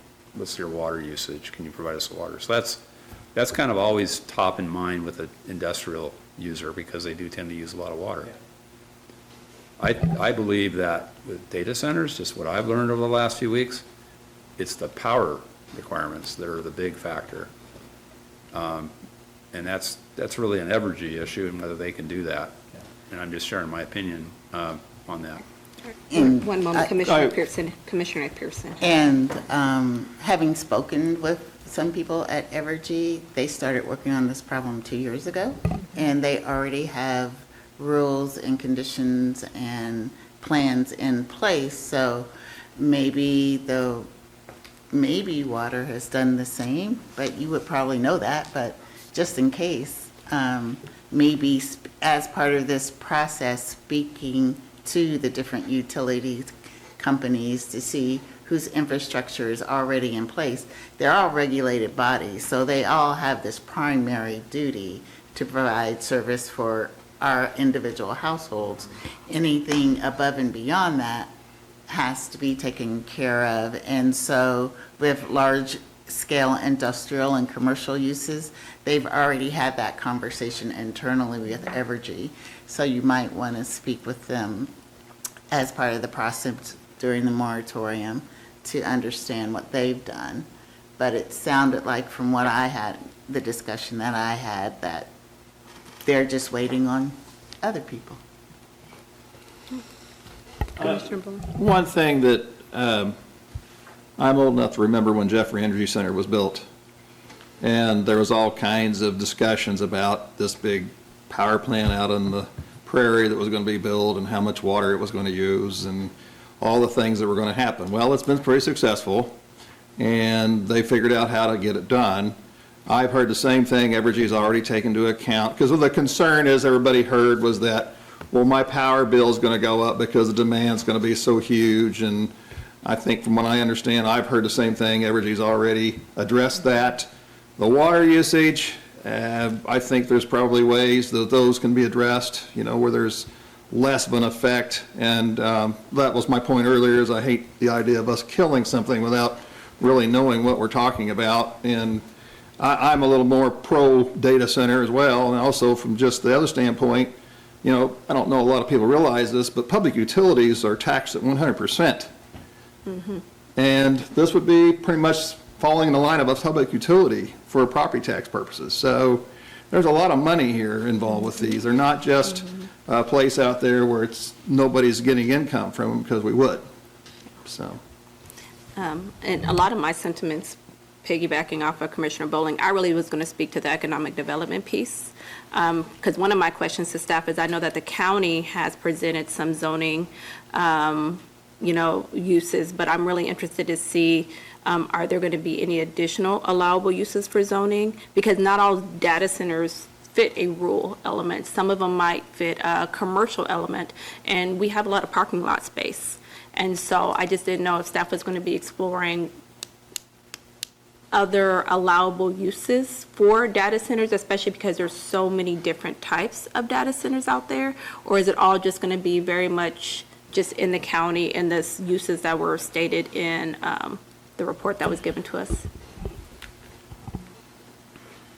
Because we have the D3 and we have C4, and so that's where some of my questions coming from. Sure, I think what we're trying to get tonight is comments about how to bring something forward to you. And you don't have to answer tonight. That's my idea that I'm presenting. Yeah. And some of the reason why is because of just the, it being on the tax roll, our schools are going to largely benefit from these data centers being present. And, I do see potentially, and I know we need to proceed with wisdom, so for the record, I'm not saying we need to put a data center up everywhere in the city of Topeka, but my concern is that there could be a disproportionate amount of funds not going to our public school system within the Topeka city limits, just because of how we're allowing them to be used within zoning. So my question would just be, how are we exploring zoning in comparison to data center size and use, taking in all the factors that everyone mentioned? And then my next comment, pause, just in case if there's any additional question, was what they were referencing was the large load tariff that was passed in 2025 with Evergy. I actually went to a report earlier this week, maybe it was like last week, Monday, okay, so last week, with Evergy. And one of the things that I think is going to be really important, and a lot of this is coming from what I've seen Commissioner Brooks do, is the community wants to be heard when they have concerns. And so I think when we're presenting this, I know we typically present it in light with the golden factors, but I think it would be wise to present what the energy use is going to be when presenting a case, what the water use is going to be presenting a case. I don't know if you can have someone from Evergy provide a statement and give that with the packet, because I think some of what we're going to face is truly people's concern. And Evergy already has so much in place. They're actually a lot more regulated than a lot of other places, that just presenting information with the packet might really help the community ease a lot of their concerns. So I don't know if, when we have those type of cases, maybe even just change, typically we have someone from utilities. I don't know if it's possible to have someone from Evergy, or have a statement from Evergy, but they do have a lot of regulation in place. And then my third comment is, I would like to also see opportunities for commissioners to become more educated around data centers, because some of it's going to come here first if it's a CUP, if I'm correct. And so I think it's important with Topeka, trying to move to an ag tech and economic development, we're going to see more and more tech things come up. And I want to make sure that as commissioners, we're prepared and at least have unified information, that we're basing our, decisions off the uniform information versus, we can all look at our own individual sources, but I think it might be good to have maybe a presentation from Evergy come in and talk about the large load tariff and some of the regulatory things they've done for commissioners. And then also just the type of data centers that are out there, or the type of projects we could see, because I do think just by nature of us being a capital city, the things going on with Leak Innovation Center and a lot of what's going on in the economic development push, we're going to see more and more of this. So just making sure that we're educated. So those are my thoughts, Commissioner Nigger. Real briefly, I was also going to say, whenever we're talking about what size of data center, and whenever it comes to water consumption or electricity consumption is bigger than the community is interested in, I appreciate the raw numbers of watts and stuff. If there could be some comparisons of what other industrial, commercial uses, just because I think, what the total usage in the city of Topeka is, I think having that clears up, because some of these numbers, your average person, and I put myself in that, see the number and don't actually really know what that means. That's a good point. I actually, over the last few days, I tried to find different industries and how much megawatt power they use, each one, and I wasn't able to find that. I'm sure it's out there. But yeah, I think everything's relative. A number doesn't really mean anything unless you compare it to something else. Yeah, and maybe there's local examples that are already on our system. But, there are going to be some industries that clearly use a lot of power. yeah. There are refineries in Kansas, and those use a lot of power. Is this strictly just data centers, or will there be some way to also look at co-locations within the amendment? Meaning that sometimes it's a data center that shares space, but it's not really a secondary use. Do you understand what I'm saying?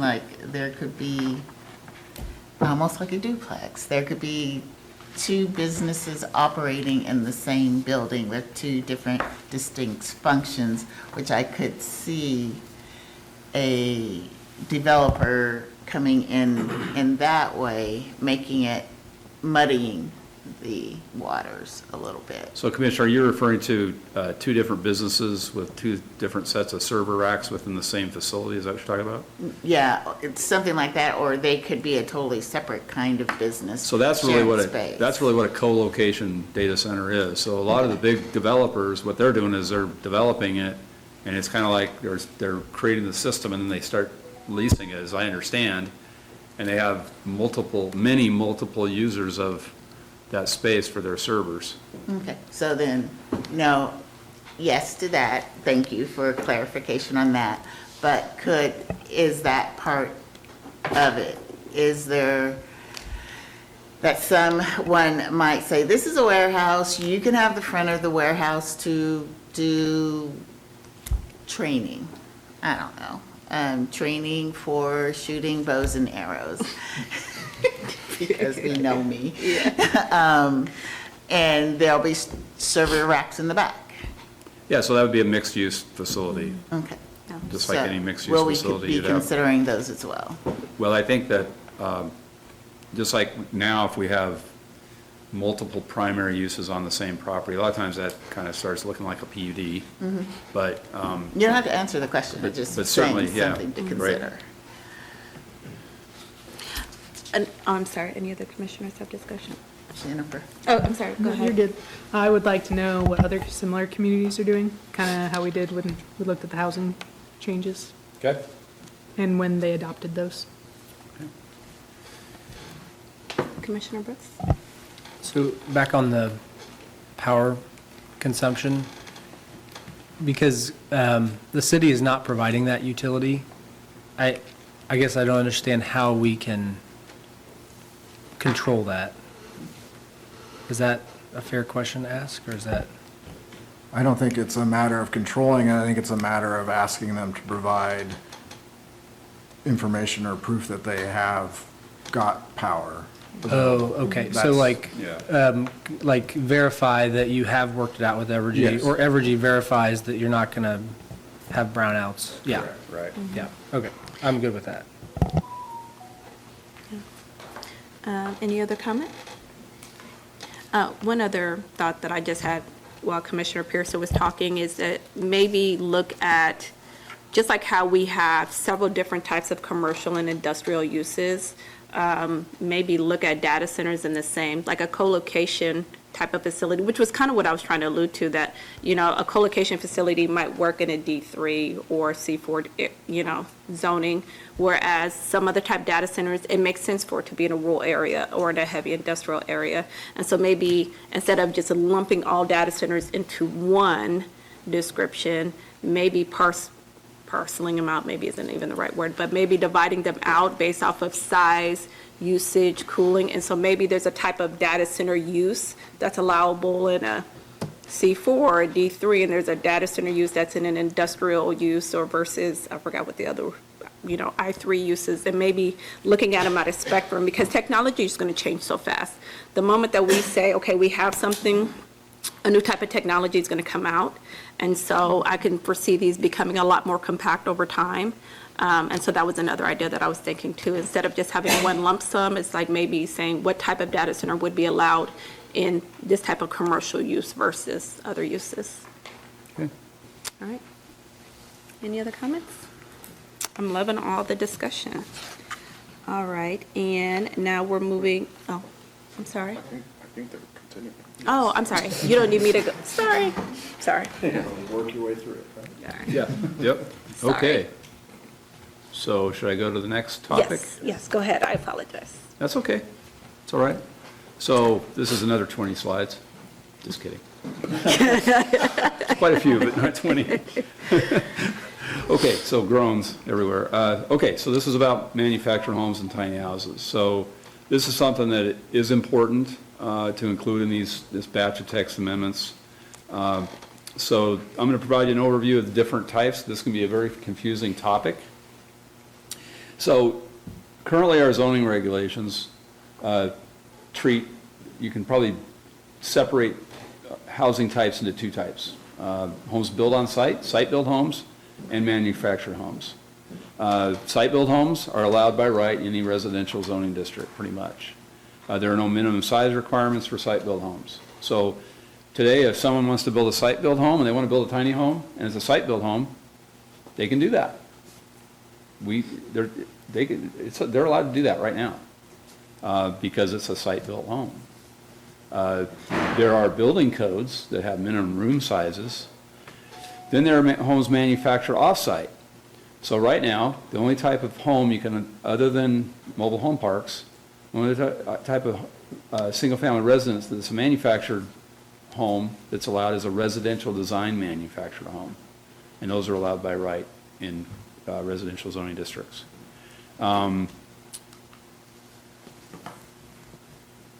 Okay, so among manufactured homes, there are two types. There's the residential design manufactured home, which is set, the definition is established by Kansas statute. And what the Kansas statute does is says every city in Kansas is not allowed to prohibit a residential design manufactured home in a residential district. It doesn't mean you can't go farther and be less restrictive, but you can't zone out or regulate out manufactured homes. That's what that Kansas statute does. But there are manufactured homes that don't meet all those characteristics. So one of the key characteristics is width, 22-foot width. So if something meets all of the other standards or all the other characteristics of a residential design manufactured home, but they're not 22 feet wide, they're not a residential design manufactured home. They're not allowed. So They're not permitted in R1 or R2 districts, but they are allowed in existing mobile home parks or may be permitted in new mobile home developments allowed by R4 zoning or as a PUD. We do have an R4 zoning district. There's been no R4 zoning established, so it hasn't been used, but there is an R4 zoning district for manufactured housing. So the key point here too is that the above two types of manufactured homes are built according to the federal construction standards and not to local residential building codes. So residential design manufactured home means a manufactured home on a permanent foundation which has minimum dimensions of 22 body feet in width, a pitched roof, and siding and roofing materials which are customarily used on site-built homes. So this is a photo of a manufactured home, a residential design manufactured home in East Topeka. There are some in North Topeka. There's some in Southwest Topeka as well. These are allowed by right on residential lots. These are built to the HUD manufactured home standards, not to our local building codes, which is for single-family homes is the International Residential Code. I think I just said that, but these are just examples of manufactured homes that aren't wide enough to be residential design manufactured homes. And the one on the left, there's a mobile home park that started placing these inside their mobile home park, or inside the mobile home park. These are fairly small, as you can see. I don't know how big these are, but they're fairly small. They kind of function like a tiny home because they're that small. Okay, manufactured homes, factory-built homes that do not meet the definition of residential design manufactured home and are not built to HUD manufactured home standards. Those are built to the International Residential Code. Our International Residential Code was amended a few years back to include standards for manufactured homes that are not HUD designed manufactured homes. So the key thing here is also that these are not permitted in Topeka's single-family residential districts. They're only permitted by planned unit development today. You'd have to have PUD zoning. And the thing about PUD zoning, first of all, it's a lot to have to go through to get a house built. And you cannot use PUD zoning on property that's less than an acre. Our current PUD standards don't allow it on less than an acre, with a few exceptions. So adaptive reuse of an existing building, you can do that on less than an acre. Okay, so these are, the one on the left is, I found that photograph on the internet somewhere. The one on the right, that's a photo of one that was built in Big Springs, the Big Springs area in Douglas County. And the entity that built that, they built two of them out there. They wanted to do a community of those in Topeka. And they started down that process. They were going through a PUD process. They faced a lot of opposition from neighboring property owners, and so withdrew their application. They are interested in building that, but guess what? They can't, because it's not a residential design manufactured home, but it's a factory-built home. That home is built to IRC standards. That's how that was built. It was built to IRC, the International Residential Code, the same code that applies to a single-family site-built home.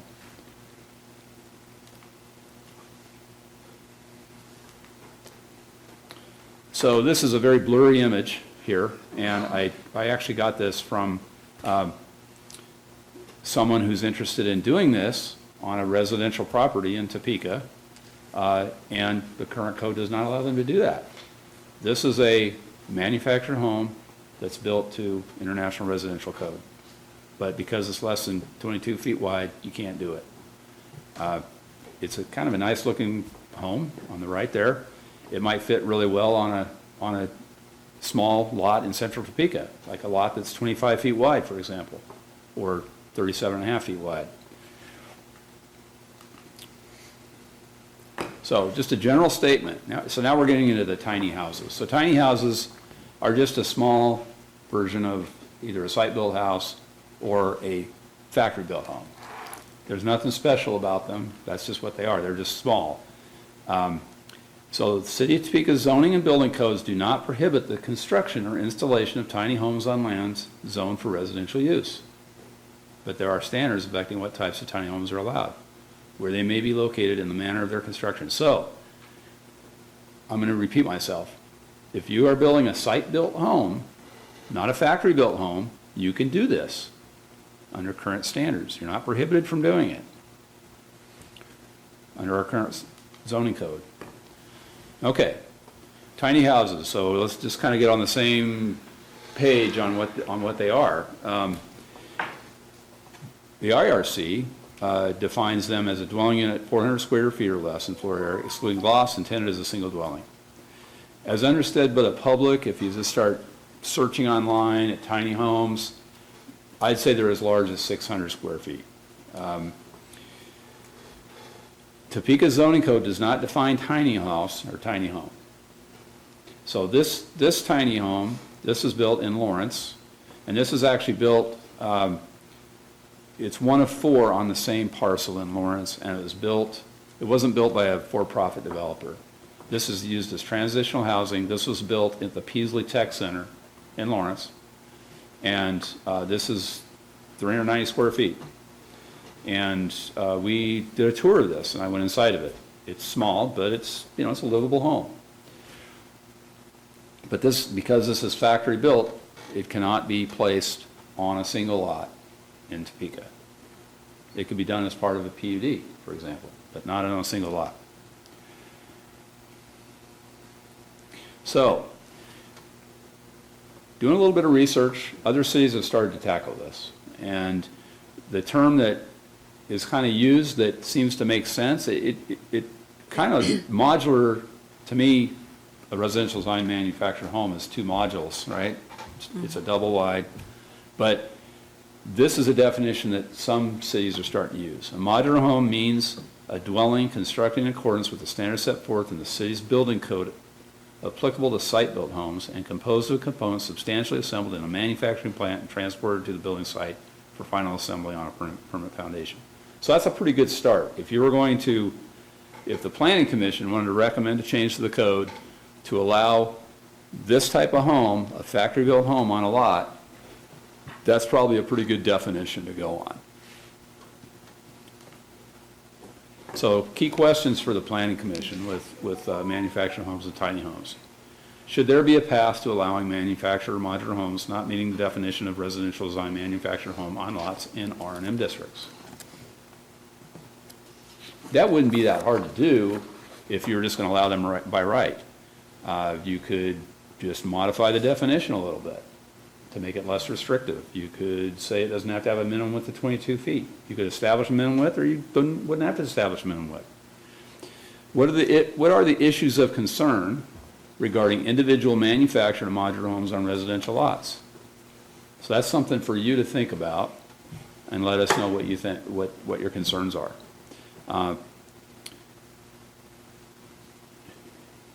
If the city does want to provide a method by which manufactured and modular homes are allowed, should such homes be allowed by right, allowed subject to special standards, or require discretionary approval, i.e. a conditional use permit? And we all know what the process of a conditional use permit is like. If someone's trying to build an affordable unit, it's a lot of time, it's a lot of uncertainty, but that is something to think about as an option. The thing about a conditional use permit is you can evaluate it on a case-by-case basis. You can look at things that are hard to define in standards up front. That's the advantage, but the disadvantage, of course, is the time and uncertainty associated with a conditional use permit. And just the anxiety it can generate in a neighborhood if someone's trying to do that with a conditional use permit. So I will go ahead and just kind of talk about this briefly. I do know we have one person here that signed up to speak. I believe he's still here, and he would like to speak to this matter. He signed up in time to do that. Okay, so the other things that are being thought about are single-family residential land use and Senate Bill 418. So Senate Bill 418, it's also called the By Right Housing Bill. It was adopted into law. The The key thing that it requires, or does not, it preempts the city in some way in that if someone is rezoning property to a single-family residential district, the protest petition is not an option. Protest petitions are not allowed. I think it also affects the notice requirements. I don't think it allows cities to require a direct notice of neighboring property owners. There are some details that still need to be looked at, but that's the key difference, is that protest petition. Indoor recreation, we have some forms of indoor recreation that require a conditional use permit in C2 district, for example, that probably shouldn't. I can give you an example if you want. Self-storage, we get a lot of self-storage proposals. I don't think anybody gets really excited about self-storage except someone who wants to develop and own something that doesn't require a lot of maintenance. But a lot of times what we end up doing is telling the developer, the owner, that, well, your property is on C4, so you have to rezone to I-1. And we end up pushing them in the direction of doing a planned unit development because we don't want everything that else that's allowed in I-1. So it's just something to look at. I don't know if there's an easy solution, but we do entertain a lot of self-storage projects. Uses in the D3 district. So the D3 district, the zoning code was amended a few years back, 3 years ago, 4 years ago. And we're finding that it might be a little more restrictive than it should be. Certain uses aren't allowed or even permitted by conditional use permit. So that's something that needs to be examined. Residential accessory structures. So we limit the size of accessory buildings on a residential lot to 90% of the footprint of the primary dwelling. That probably makes sense on a lot that's a half acre or a third of an acre. It doesn't make sense on a lot that's 2 acres. And we, you know, there are people that live a somewhat semi-rural lifestyle, I guess, or have a house and a site that's semi-rural in nature in some parts of the city. And right now we're telling them, I'm sorry, you can't have a big shop building that's that big on your property. So you might remember the case we had with the truck stop. It wasn't really a truck stop, it had accessory truck facilities. Right now, there's nothing that says that you cannot have fuel pumps for trucks in a convenience store, although a convenience store is allowed in a C2 district as well as C4. Something to think about. Animal care and services, there's a small thing that needs to be fixed. And there are some other things, other land uses in the code that need to be looked at. So with that, I'll love to hear your feedback. If you want to open it to comment first from the gentleman here that signed up to comment, that's up to you. All right, well, we can open it for public comment.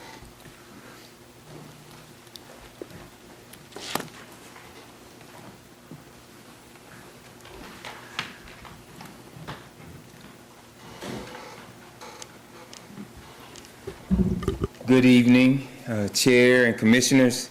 Thank you for the opportunity to come and speak tonight.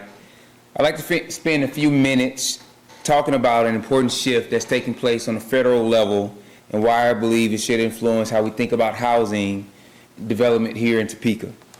As many of you know, Congress recently passed significant bipartisan housing legislation. The purpose of that legislation is straightforward. America is not building enough houses to meet demand. And if we want to close that gap, we have to find ways to build homes, build them faster, and reduce unnecessary costs while maintaining quality. One of the major themes throughout the legislation is support of off-site and modular construction. The legislation modernizes federal housing policy to better accommodate factory-built housing. It includes provisions intended to improve financing of modular construction, recognizing that traditional financing methods don't normally work because so much of their work is done off-site before the home is delivered to being on-site. It also directs HUD to continue expanding and evaluating off-site construction as a way to increase housing production, improve efficiency, and lower costs. In addition, it modernizes policies related to factory-built housing to encourage innovation and expand housing supply. While the legislation doesn't require local governments to change their zoning or development regulations, it sends a very clear message about the direction housing policy is moving. Communities that are prepared to embrace innovation will be better positioned to attain investment, leverage future housing resources, and respond to the growing need for affordable housing. That matters here in Topeka. We know our community has a shortage of quality affordable housing. At the same time, we have thousands of vacant residential lots, many already served by streets, sidewalks, water, sewer, and other public infrastructure that taxpayers have already paid for. Those vacant lots represent an opportunity. Instead of expanding infrastructure farther from the city, we have an opportunity to strengthen existing neighborhoods by putting quality homes back onto land that is already served by public utilities and public investment. Modern modular construction is one tool that can help us. I want you to hear that. One tool, not the only tool that we should use, but one tool that should be in our tool belt. Today's modular homes are not the factory-built homes many people remember from decades ago. I can tell you I came into this with a lot of prejudice around this type of product. They are built to the same state and local adopted building codes as site-built homes, undergo multiple inspections during construction, and are permanently installed on foundations, and are often indistinguishable from homes built entirely on site. Last week, I took a local builder to a subdivision in Nebraska, and as we drove through the neighborhood, the group from that local construction company was unable to distinguish which houses were stick-built and which were modular. If I can have just a couple more minutes. You got another minute. Okay. What modular construction offers is efficiency. Factory production reduces weather delays, shortens construction schedules, provides greater cost certainty, and helps address the skilled labor shortages that builders across Kansas continue to face. As Cent, we've been actively evaluating modular housing as one strategy to expand affordable home ownership. As we've done that work, we've learned that Topeka presents both opportunities and challenges. Many of our vacant infill lots are narrow. They have setbacks and site constraints that require creative design. Please remember this as you set restrictions on house footprints. Please remember how important green space is to the quality of life that a family has. They have setbacks. Modular construction gives builders additional flexibility to design quality homes that fit these lots. One more minute. Okay. While still providing adequate living spaces for families and respecting the character of existing neighborhoods. My encouragement to the commission is not to lower our standards. We should absolutely continue to expect quality housing that is safe, doable, attractive, and compatible with surrounding neighborhoods. But I would encourage us to evaluate these products based on the quality of the finished home, not whether it was factory built, and not by imposing unnecessary limitations on width or traditional construction methods when innovative designs can accomplish the same objectives. I would also encourage us to consider the approval process itself. One of the greatest advantages of modular construction is that it reduces the amount of time required to deliver a completed home. If we truly want to realize those efficiencies, we should be careful not to give that time back through additional approvals, unnecessary process, or delays that don't improve the quality or safety of the final product. Our goal should be to preserve high standards while creating a regulatory environment that is predictable, efficient, and flexible enough to encourage innovation. If we can strike that balance, Topeka can make better use of the infrastructure we already have, activate thousands of vacant lots across our city, encourage additional private investment, and create more pathways to affordable home ownership for the families who call Topeka home. The federal government has made it clear that innovation in housing production is a part of the solution to our national housing shortage. I believe Topeka has an opportunity to lead rather than follow.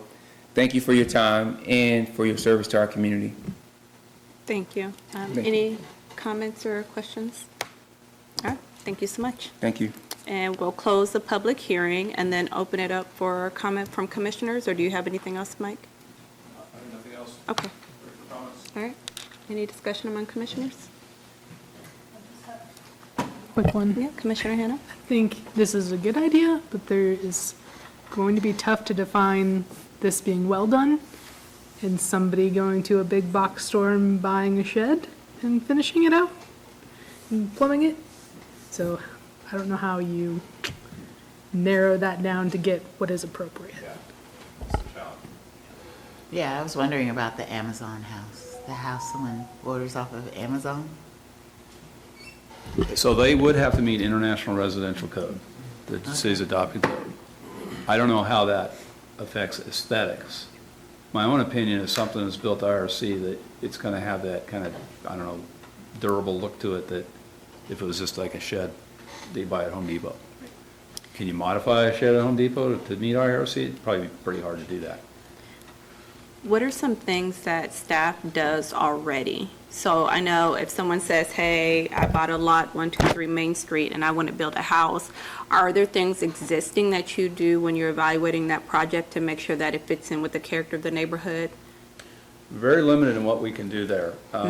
Unless it's in an historic district or a neighborhood conservation district, we don't have a lot of leverage. That's probably a good thing because it's pretty predictable. If you meet building setbacks, building height, which height is 42 feet, height is allowed, but parking requirements, building setbacks, it's not really a zoning issue. And you just need to meet IRC for a site-built house. If it's in a historic district, it goes through a review process. It has to go to the Landmarks Commission. It goes through something called Certified Local Government Review. Our NCDs, our neighborhood conservation districts, specifically Elmhurst and Westboro, they have design standards. But other than that, we really don't have any. The neighborhood plans have them, but we can't, those aren't implemented by any codes. We do say if someone's going to be applying for a neighborhood revitalization program grant where those are applicable, if they're neighborhood design guidelines, they need to follow those. So I guess the short answer is we don't do that. In most situations, we don't review something to make sure it fits in the neighborhood. It just either meets standards or doesn't. Okay. Commissioner Brooks? I just wanted to say thanks, Mr. Sublette, for that. I was, I would share that sentiment, the strategy side. I think this is a great idea. We have to figure out how to make it work. And I think there's a way. If there's a will, there's a way, right? Ms. Hand had a great point. And so I think that's our job to come up with those ideas. But the reality is that the city needs more housing. And there's a lot of places in the city that you could have people living.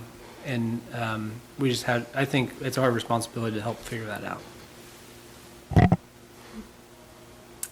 Any other comments? To directly answer your questions, should there be a path?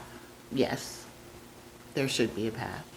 What are the issues and concerns? I guess we've already kind of bounced those around a little bit, but it's quality, but permitting will take care of that, right? Permitting will take care of the structural quality and safety of the home. Yes. It's not going to necessarily address the aesthetic side of a home. Correct. And so. But there are a lot of ugly houses out there right now that are stick built. So, I'm not sure. You changed the questions, Michael. Well, I'm sorry. I was going to show you this one on the left, and that has a lot of features that improve the aesthetic quality of it. Oh, okay. Well, aesthetic is a personal kind of thing. Yeah, that's the problem. Yeah. So, and that's a confusing question, but city want to provide a method by which manufacturing. Yes, I lean toward by right, but I know that is not a popular. So but I don't see this. I don't want to see a CUP every month or every other month for a house. Right. That doesn't make sense to me. It almost feels like it should be by right. But because those other controls are in place only because of that. So you still have to get a permit. Your house still has to pass some level of inspection. I guess the only thing I would be concerned about if someone was trying to put 5 houses on a lot that was too small to really truly accommodate them, if that makes sense. So I guess, and I don't even know if this is a concern, limiting the number of houses that can be on a lot based on the size, which we kind of do already. So I'm not sure how big of a concern that is, but those are your key And questions. Commissioner, that is limited now. Yeah, It's one, so- it's one home per lot, unless you're into multifamily zoning. Well, One per then- lot. There are coverage limits, there are building setback requirements. Exactly. So really, it's just a matter of where it was built, right? And I think we have systems and controls in place that could monitor this effectively and efficiently. So I would be a yes. Thank you. Commissioner Bowles? Well, one of the things I think that we heard loud and clear in the past is we have a lot of vacant lots. And the infill builders said, they're too small. I can't make the numbers work. I can't build on those. Based on the requirements that we have now on the minimum widths of homes and those kinds of things. So I think we need to take a look at that part of it. Well, and the other side of that is people will say, well, then you have the NIMBY going on. Not in my neighborhood, not in my backyard. But also, I think some of that's probably going to be subdivision dependent as well, because although Lawrence allows some of these, I'm sure there are subdivisions in Lawrence that say the minimum size of the house has to be this, this, this, and this. So I don't think that's going to be it's just going to run wild and they'll just go everywhere, and people will say, well, they're going to put them in my neighborhood, or this neighborhood, we don't. So I think some of that might work its way out. But, we listened to the manufactured home person when we went to our housing subcommittee. And the other thing too, truly from a construction standpoint, these things are built in controlled environments. And I think we've seen stick houses go up where the wood's sitting out there in the rain and things are happening because they're in the environment. Now, these are going to be built in controlled environments with quality control in place. So I've seen some homes that are pre-manufactured that I would never have known they're pre-manufactured until I went into the basement. Then I could tell it was. But from the outside, aesthetic-wise, I never knew.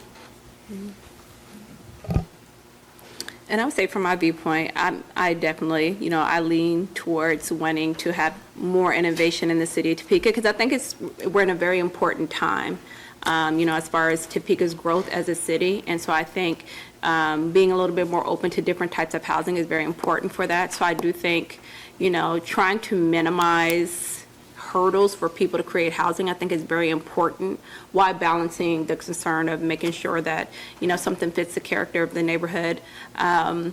So one of the things, and I had another thought and it just kind of went out the window. So I don't even know I was saying that to say something else, but I really think that this is a great idea. I think it's a great solution. And I'll email that other thought if it ever comes back to me. So the concern that I keep hearing is how it's, how do you stop it from a shed to a home? Buying at a Home Depot, well, the IRC is what stops it. The inspectors is what stops it. So that's, to me, kind of a mute point, because it's all right there. I mean, I deal with this literally every day, and I've helped change some of the IRC codes from higher up. And you do have to look at how is it built, what was used, where is it going? Back to the what, when, where, hi. Hi, welcome to my neighborhood. I mean, we need to get rid of the NIMBY. We need to stop that. We need to throw all that stuff out the door, because the IRC is what's making your decision. And it really is, it's a good, solid written code. We have great city inspectors that are going to come out and inspect along the way. So I think, to the point of, what's going to stop them from taking a shed and putting it into a home? Well, that right there, because the city inspectors are not going to allow that. Thank you. I just remembered what I was going to say. Oh, you're welcome. But no, it was in line with that to say that there's also regulations with insurance companies, and there's regulations with lenders that are going to filter out a lot of our concerns as well. And I know property values is something that comes up, but when someone pulls a permit to build a property, the county says whether it's modular or stick built. So a realtor, when they're evaluating comps, they're not going to use a modular property to do comps for a stick-built home. So for people that feel like, oh, my property values are going to go down because there's a stick-built or a modular home being next door, an appraiser's not even going to factor that in when they evaluate their property. So I just wanted to put that on the record as well, that there's not any deterrent to a neighborhood because of building codes, insurance, and lending, which is one of the great things about the Road to Housing Act, is because it's really making some of those industries evaluate how they lend and how they provide insurance to stop some of those barriers. That would probably be more of a hurdle than really what we would even put in the zoning code. Yeah. Yeah, I guess I did have that question. Will anyone be able to get a loan to get the house? Yeah, there's one bank in Topeka right now that will loan on modular homes, but hopefully through some of the things that are happening through HUD, eventually you'll see that open up more. But people can get home loans, but it's not every lender offers them. I think a lot of that has to do with the secondary mortgage market. And so there are portfolio lenders that'll do it, and also even when you're getting a VA loan, there's requirements the VA has for manufactured homes. It has to be a pre-approved up front for they'll even process the loan. And there's certain requirements that the house has to meet for wind load and snow load and all this stuff. So to your point about the IRC, I mean, that's going to take care of the shed. Yeah. Well, so it sounds like the market is going to take care of a lot of what the concerns are. So, I mean, I think by right, sounds like it makes a lot of sense for the record. I agree. All right. Any other discussion? Okay. Moving on to, I think, special report from Housing Committee. We will meet tomorrow, so I don't have any special report. And no one signed up for general public comment, so we will move to communications to the commission. Commissioners, obviously, these text amendments will come back in August in potentially various forms. For instance, data center will not come back for action. We'll have another discussion on the data center portion. Some of these other ones might need a little more review and come back as a discussion. So we'll work that out. You might have an action item on some part of these text amendments, but not all of them. And then there'll be a couple cases next month. And something else, but yeah, you'll have a busy agenda next month as well. I think that's all I have. All right. Any update on the land use and growth management plan? I think we will try to bring that back next month All right. as a discussion item. Okay. Well, then we are adjourned.